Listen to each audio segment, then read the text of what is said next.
Welcome to AK academy class. AK academy class में आप सबका स्वागत है। मैं आदित्य आज फिर से लेके आया हूँ GK GS के मोस्ट इम्पोर्टेंट क्वेश्चन। तो चलिए अपने क्लास को स्टार्ट करने से पहले मैं आपको एक बात बता दूँ कि अगर आप इस क्लास में नए हैं तो क्लास को सब्सक्राइब कर लेंगे और बेल आइकन को प्रेस कर लेंगे। चलिए देखते हैं पहला सवाल क्या है। फ्रेंड्स, पहला सवाल है जो कि काफ़ी ईजी है और बराबर ही आपके किसी भी एग्ज़ाम में पूछे जाते हैं। अभी वर्तमान में SI का एग्ज़ाम होने वाला है, बिहार SI, तो आप इसके लिए ये क्लास ज्वाइन कर सकते हैं।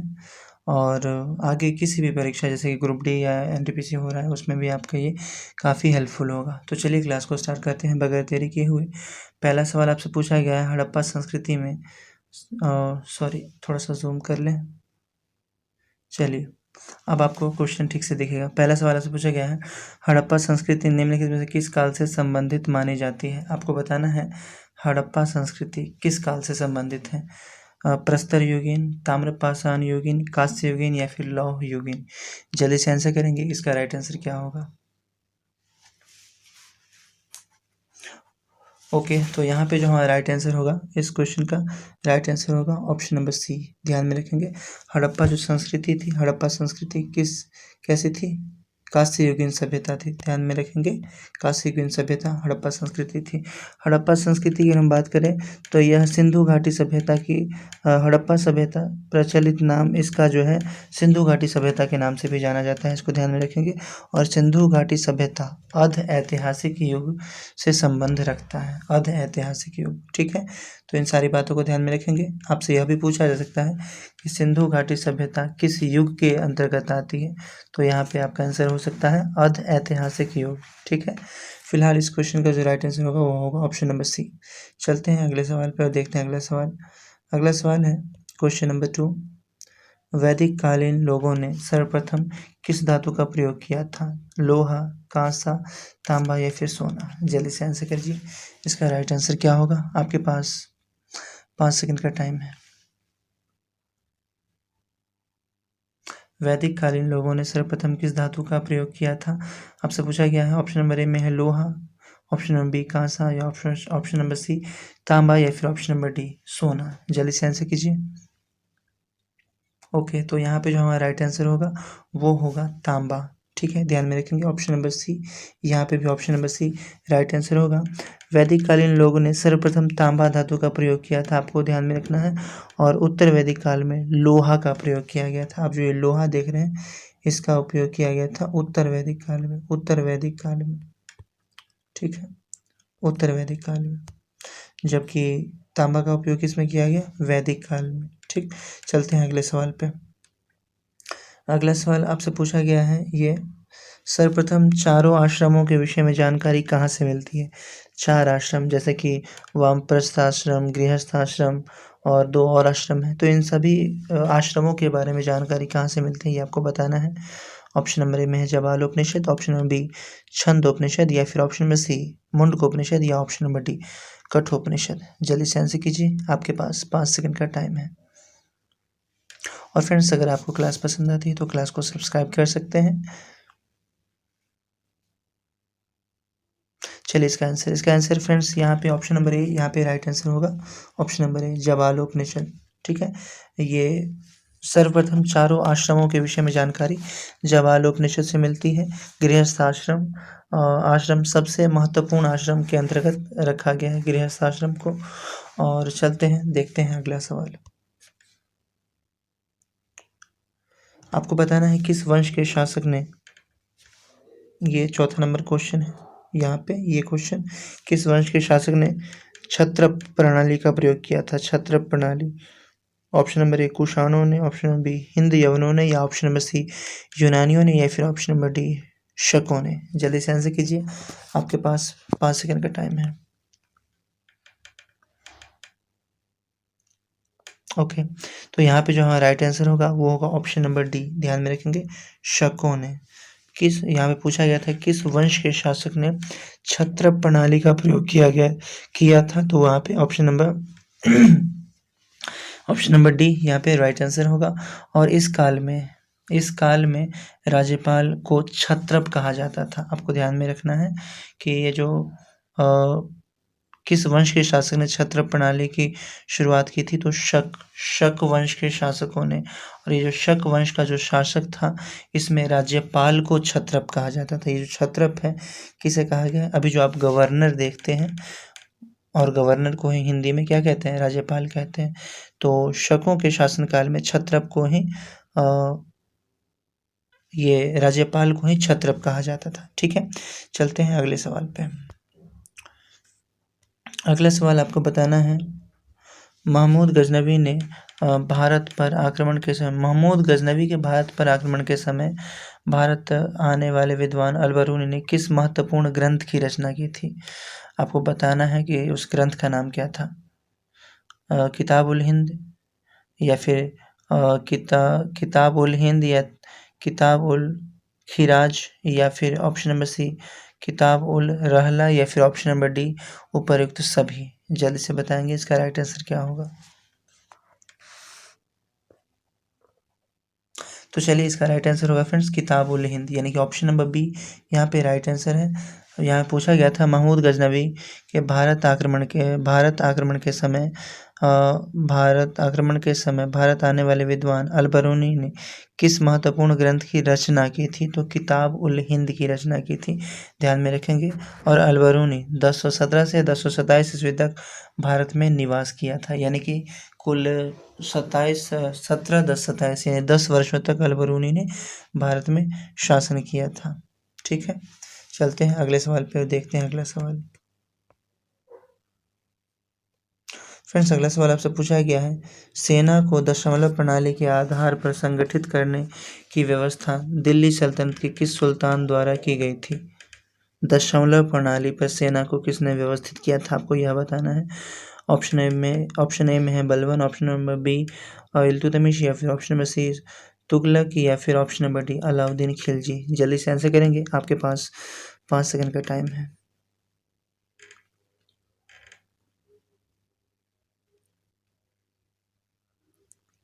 ओके, तो यहाँ पे जो हमारा राइट आंसर होगा वो होगा option number D Alauddin Khilji. ध्यान में रखेंगे, अलाउद्दीन खिलजी ने ही सेना को दशमलव प्रणाली के आधार पर संगठित करने की व्यवस्था दिल्ली सल्तनत के अंतर्गत की थी। ठीक है, दिल्ली सल्तनत, यानी कि जब अलाउद्दीन दिल्ली में शासन प्रशासन चला रहा था, उस समय ही अलाउद्दीन खिलजी ने अपने सेना को क्या किया? दशमलव प्रणाली के आधार पर संगठित किया। अलाउद्दीन सेना को नगद वेतन देने वाले प्रथम सुल्तान थे। अलाउद्दीन जो था, अलाउद्दीन खिलजी, वह सेना को नगद वेतन देने वाला भी बना। आप यह कह सकते हैं कि इससे पहले नगद वेतन देने का मतलब क्या है? इससे पहले सेना को वेतन मिलता था, शासक वर्ग देते थे, लेकिन पहले क्या था कि ज़मींदारी प्रथा थी, मतलब पहले ज़मीन ही दे दिया जाता था। ठीक है, लेकिन अलाउद्दीन खिलजी जब से आए तब से इन्होंने क्या किया? नगद वेतन देना प्रारंभ किया अपने सेनाओं को। ठीक है, चलते हैं। और एक बात और यहाँ से मेन इम्पोर्टेंट बात है कि अलाउद्दीन खिलजी ही वैसा शासक हुआ जिसने सैनिकों का हुलिया लिखना प्रारंभ किया, और घोड़ों को दागने की प्रथा भी इन्हीं ने, अलाउद्दीन खिलजी ने ही प्रारंभ की थी। चलते हैं अगले सवाल पर।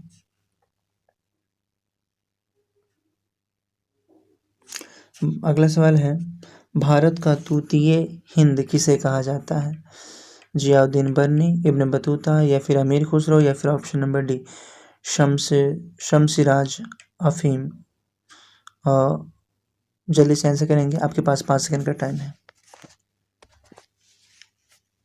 आपको बताना है भारत का तूतीय हिंद किसे कहा जाता है।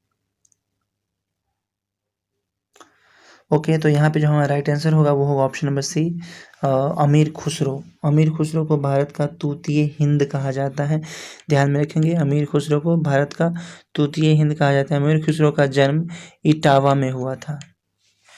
इनका जन्म जो है अमीर खुसरो का इटावा में हुआ था, ध्यान में रखेंगे, इटावा। ठीक है, इनका जन्म अमीर खुसरो का इटावा में ही हुआ था। और अमीर खुसरो दरबारी कवि थे, किसके? अगर आप जानते हैं, चलिए ठीक है, मैं बता ही देता हूँ। अमीर खुसरो खिलजी, अभी इससे पहले जो आपने क्वेश्चन पढ़ा था खिलजी वंश के बारे में, जो कि जलालुद्दीन खिलजी था, तो वही जो जलालुद्दीन खिलजी हैं उन्हीं के दरबार में ये कवि रहा करते थे, अमीर खुसरो और एक और कवि थे कोई। ठीक है, तो ध्यान में रखेंगे, भारत का तूतीय हिंद कहा जाता है अमीर खुसरो को। चलते हैं अगले सवाल पे और देखते हैं अगला सवाल। अगला सवाल आपसे पूछा गया है धर्म के प्रति उदार दृष्टिकोण के कारण अकबर ने 1575 में इबादत खाना यानी कि धर्म संसद की स्थापना किस स्थान पर की थी? जल्दी से आंसर कीजिए। ऑप्शन नंबर ए में है Agra, option number B Delhi, या ऑप्शन नंबर सी फतेहपुर, या फिर ऑप्शन नंबर डी अजमेर। जल्दी से बताएंगे, आपके पास 5 सेकंड का टाइम है।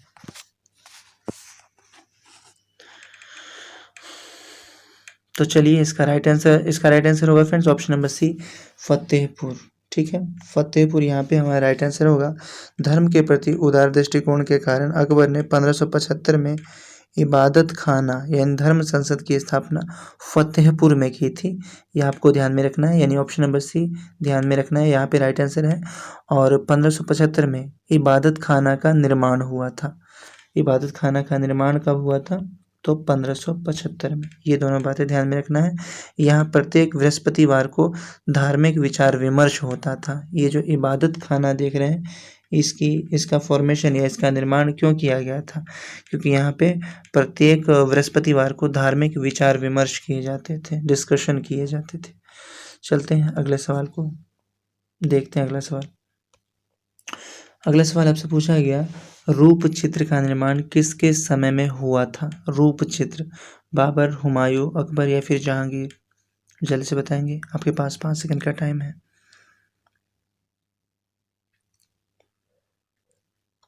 ओके, तो यहाँ पे ऑप्शन नंबर सी यहाँ पे राइट आंसर होगा। अकबर के समय में रूप चित्र का निर्माण हुआ था। ठीक है, रूप चित्र क्या है? तो यह रूप चित्र का निर्माण अकबर के समय शुरू हुआ था, एक तो ये ध्यान में रखना है। और अकबर ने चित्रशाला विभाग की स्थापना की थी। ठीक है, ध्यान में रखना है, अकबर ने चित्रशाला विभाग की स्थापना की थी। और अकबर के दरबार का प्रसिद्ध चित्रकार अब्दू स्मत था। ध्यान में रखेंगे इन सारी बातों को। और यहाँ पे फिलहाल आंसर होगा ऑप्शन नंबर सी। ठीक है, चलते हैं अगले सवाल पर। अगला सवाल आपसे पूछा गया है, निम्न में से किसने पानीपत के तृतीय युद्ध में संगठित मराठा सेना का नेतृत्व किया था? दादाजी सिंधिया, या फिर विश्वनाथ राव, या सदाशिव भाव, या फिर मल्हार राव होलकर? जल्दी से बताएंगे, आपके पास 5 सेकंड का टाइम है इस क्वेश्चन का राइट आंसर करने के लिए। ओके, तो देखते हैं इसका राइट आंसर होगा option number C Sadashiv Rao Bhau. ठीक है, यानी ऑप्शन नंबर सी यहाँ पे राइट आंसर होगा। पानीपत का जो तृतीय युद्ध हुआ था, उसी में सदाशिव राव ने यह व्यवस्था संगठित मराठा सेना का नेतृत्व किया था। ध्यान में रखेंगे, पानीपत के तृतीय युद्ध में संगठित मराठा सेना का नेतृत्व सदाशिव राव भाव ने किया था। चलते हैं अगले सवाल पे और देखते हैं अगला सवाल आपसे पूछा गया है, जहां केवल कायरता और हिंसा के बीच चुनाव करना हो, वहां मैं चाहूँगा कि अपनी बेइज्जती को असहाय नज़रों में देखते रहने के बदले भारत अपनी प्रतिष्ठा की रक्षा के लिए हथियारों का सहारा ले। यह कथन किसका था? ये काफ़ी वीवीआई क्वेश्चन है, इसको ध्यान में रखना है। इसका राइट आंसर जो भी करेंगे उनको 5 मार्क्स मिलेंगे इस क्वेश्चन के। सो जल्दी से कीजिए, इसका राइट आंसर क्या होगा?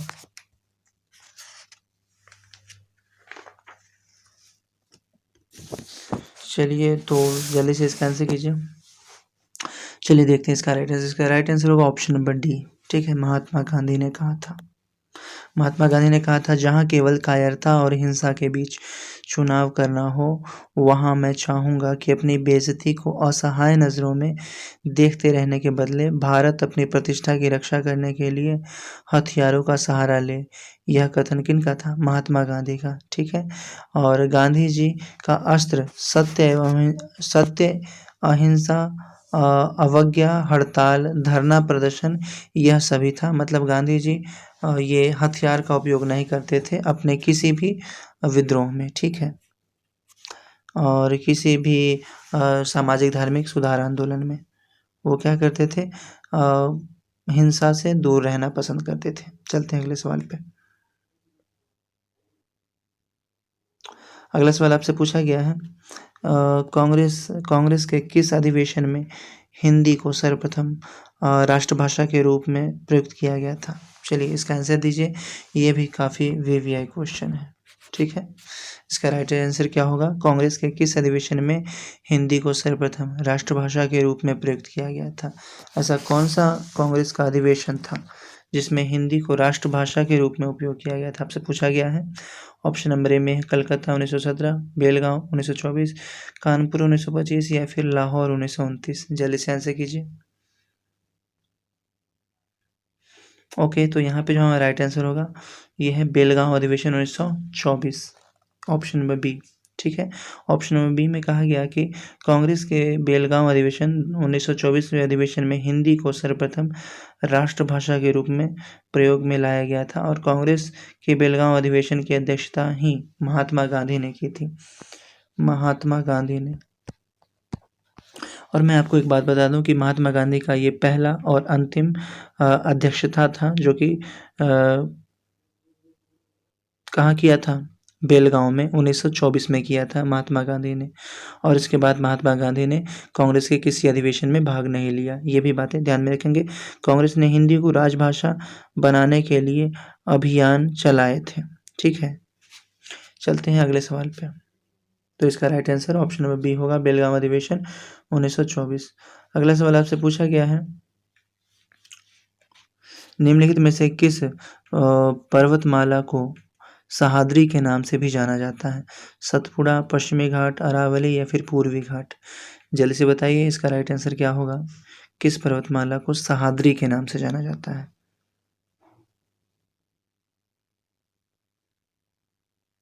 बताइए फ्रेंड्स। ओके, तो यहाँ पे जो हमारा राइट आंसर होगा वो होगा ऑप्शन नंबर बी, पश्चिमी घाट को।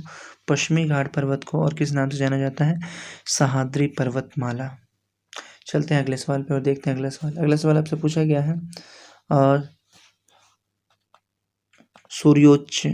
सूर्योच्च के समय, यानी कि सूरज जब ऊंचा होता है उस समय पृथ्वी से सूर्य की दूरी कितनी होती है?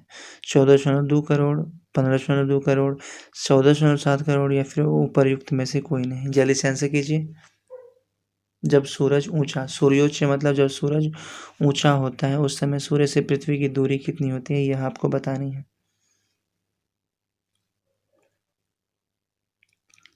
ओके, तो यहाँ पे जो हमारा राइट आंसर होगा वो होगा option number B, 15.2 crore kilometre. यहाँ पे राइट आंसर होगा 15.2 करोड़ किलोमीटर। चलते हैं देखते हैं अगले सवाल के पे। और अगला सवाल हमारा जो है वो है यहाँ आपके सामने। आपको बताना है एस्किमो द्वारा टुंड्रा क्षेत्र में बर्फ के टुकड़े की सहायता से उसके बाद थोड़ा सा मिसप्रिंट हो गया है। यहाँ पे होना चाहिए था एस्किमो लोगों द्वारा टुंड्रा क्षेत्र में बर्फ के टुकड़े की सहायता से बनाए गए अर्धगोलाकार अवशेषों को क्या कहा जाता था? सहायता से बनाए गए, यहाँ पे छूट गया था, थोड़ा सा मिसप्रिंट हो गया है। बनाए गए अर्धगोलाकार अवसरों को क्या कहा जाता था? ठीक है, अवसरों नहीं होता, अवसादों होता, ठीक है। यहाँ पे अवसादों, थोड़ा सा ये क्वेश्चन ही छोड़ दीजिए, मेरे ख्याल से थोड़ा सा मिस्टेक हो जाएगा, इसलिए इसको रहने ही दीजिए, क्या है नहीं है। अगले सवाल पे आते हैं। क्वेश्चन नंबर 16 में आपसे पूछा गया है भारत में जिप्सम की सर्वाधिक प्राप्ति करने वाला राज्य कौन सा है? राजस्थान, उड़ीसा, छत्तीसगढ़ या फिर इनमें से कोई नहीं। जल्द से बताइए। 16 नंबर क्वेश्चन।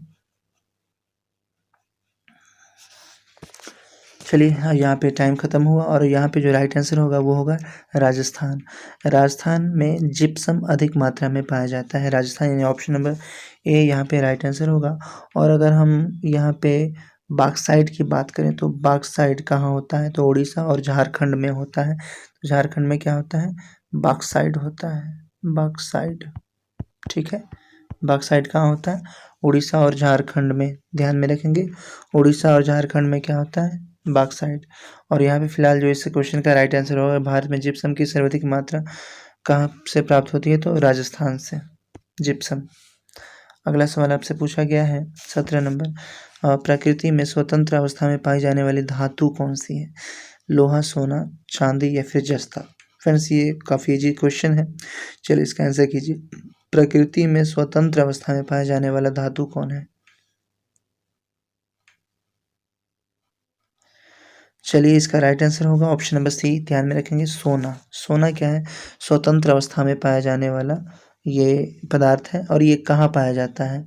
अगर आप जानते हैं तो कमेंट बॉक्स में आंसर ज़रूर लिखेंगे, ठीक है। अब भारत के किसी राज्य में सोना पाया जाता है, लेकिन कहाँ पाया जाता है ये आप कमेंट बॉक्स में लिखेंगे।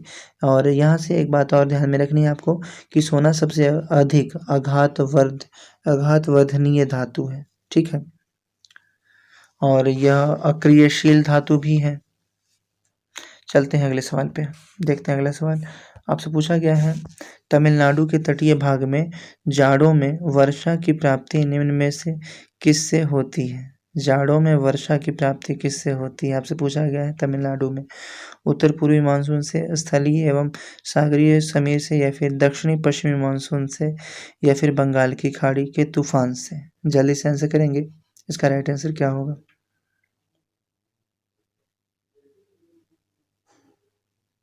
ओके, यहाँ पे जो है राइट आंसर होगा उत्तर पूर्वी मानसून से। तमिलनाडु के तटीय भाग में जाड़ों में वर्षा की प्राप्ति कहाँ से होती है, तो उत्तर पूर्वी मानसून से होती है।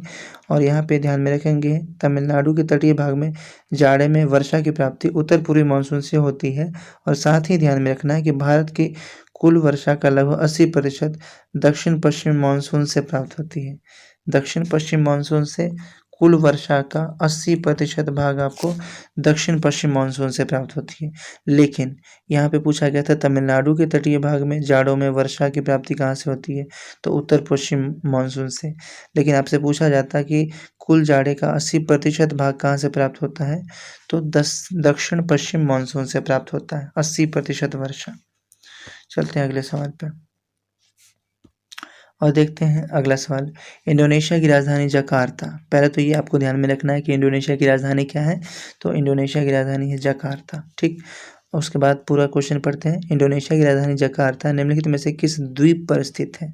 चलिए आपको द्वीप बताना है कि जकार्ता किस द्वीप पर स्थित है, सुमात्रा, जावा, या फिर बाली, या फिर सुलाबेसी। जल्दी से बताइए इसका राइट आंसर।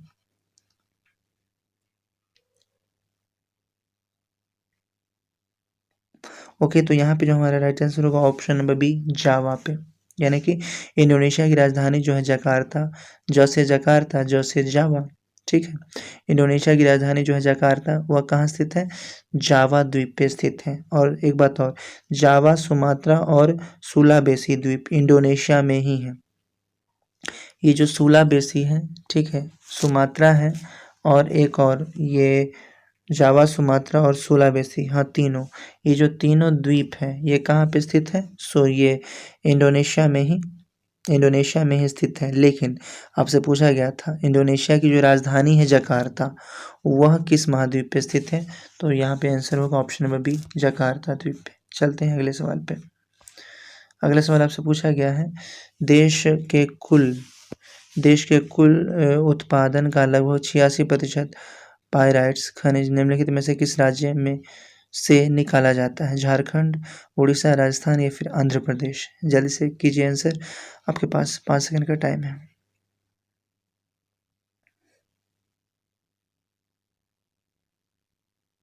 ओके, यहाँ पे हमारा राइट आंसर होगा वो होगा आंध्र प्रदेश, यानी कि option number D right answer होगा।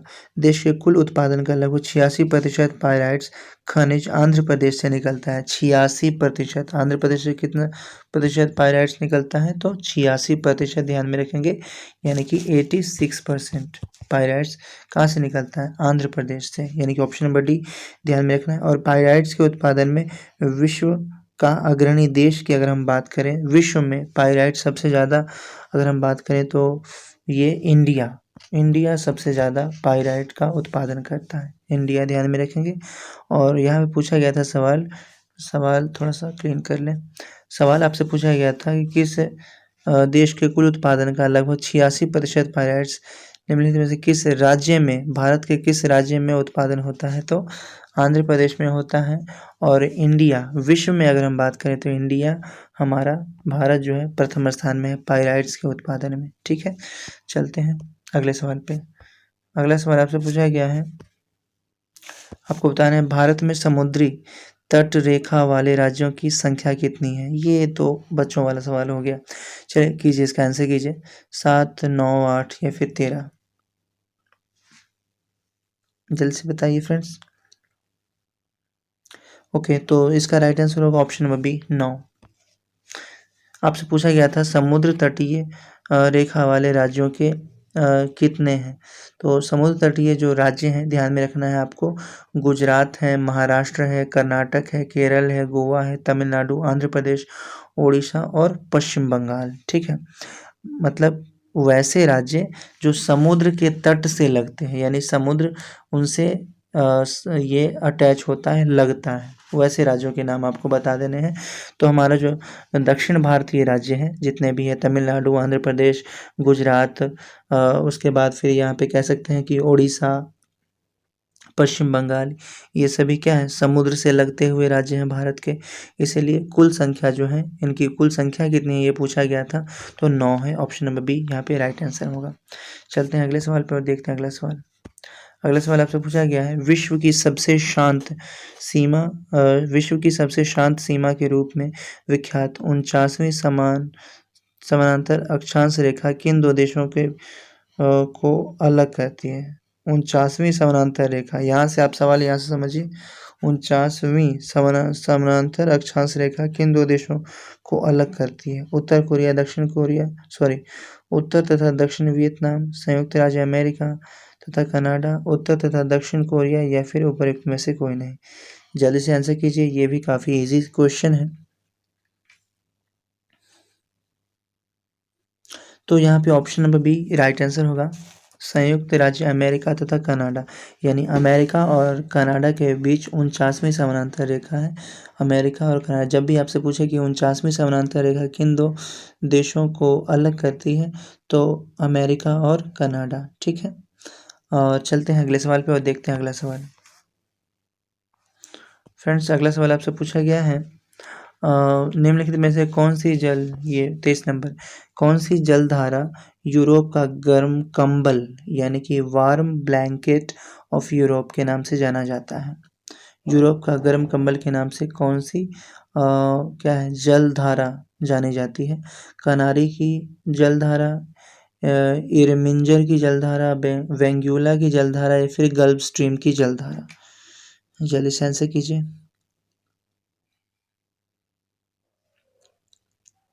ओके, तो यहाँ पे जो हमारा राइट आंसर होगा वो होगा option number D, gulf stream की जलधारा। फ्रेंड्स, यहाँ पे गल्फ स्ट्रीम की जो जलधारा है वो अटलांटिक महासागर की जलधारा है। ठीक है, अटलांटिक महासागर की गर्म जलधारा है। ठीक है, ध्यान में रखेंगे, ये जो गर्म जलधारा है अटलांटिक महासागर की जलधारा है। ये जो गल्फ स्ट्रीम जलधारा है अटलांटिक महासागर की गर्म जलधारा है। चलते हैं अगले सवाल पे और देखते हैं अगला सवाल। आपसे पूछा गया है, भारत में सर्वोत्तम श्रेणी का संगमरमर निम्नलिखित में से किस स्थान से प्राप्त होता है? जबलपुर, मकराना या फिर भरतपुर या फिर जैसलमेर? जल्दी से बताइए, सर्वोत्तम श्रेणी का संगमरमर। अगर आप संगमरमर का रासायनिक सूत्र जानते हैं तो प्लीज़ कमेंट बॉक्स में आंसर ज़रूर लिखेंगे कि संगमरमर का सूत्र क्या होता है। ठीक है, तो चलिए इसका जो राइट आंसर होगा 24 का वो होगा बी, यानी कि मकराना में। आपसे पूछा गया था सर्वोत्तम श्रेणी का संगमरमर किस स्थान से प्राप्त किया जाता है? तो मकराना से प्राप्त किया जाता है। मकराना से प्राप्त किया जाता है।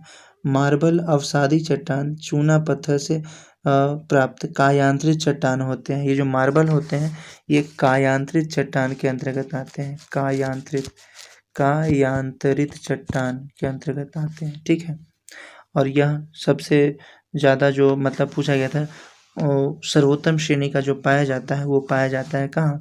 जैसलमेर में। ठीक है, यानी ऑप्शन नंबर बी यहाँ पे राइट आंसर होगा। चलते हैं अगले सवाल पे और देखते हैं अगला सवाल। आपसे पूछा गया है पेंसिल बनाने में निम्नलिखित में से किस वृक्ष की लकड़ी का सामान्यतः प्रयोग किया जाता है? तो पेंसिल, आप जिस पेंसिल का बच्चे उपयोग करते हैं तो उसमें तो ग्रेफाइट होता है, वो सब लोग जानते हैं जिससे लिखते हैं, लेकिन किस लकड़ी का उपयोग किया जाता है वो आपको बताना है। देवदार या फिर सीडार या फिर टीक या फिर आवनूस, जल्दी से बताइए इसका राइट आंसर क्या होगा।